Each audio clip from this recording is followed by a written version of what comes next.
Apat na individual ang naaresto matapos ma-flag down ang dalawang sasakyan sa isang joint checkpoint operation sa barangay Dalumangkob, Sultan Kudarat, Maguindanao del Norte, kung saan nadiskubre ang mga pinaniniwalang puslit na sigarilyo na nagkakahalaga na mahigit 1 million pesos. Ang blotter sa report.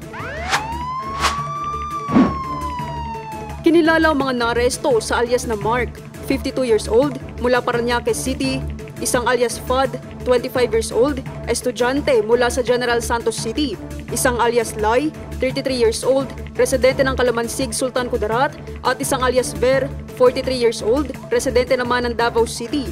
Inaresto ang mga ito alas 9 ng gabi, araw ng Lunes, November 24, 2025. Ayon sa report, napansin umano ng mga pulis na nakahinto ng kahina-hinala ang mga sasakyan. Paglapit, napansin na kinakabahan at hindi kooperative ang mga driver. Sa pag-on ng cabin lights, nakita in plain view ang mga smuggled cigarettes na nakalagay karamihan sa mga trolley bags. Nasa 1,925 reams na sigarilyo ang nasamsam na tinatayang nagkakahalaga ng 1,511,125 pesos.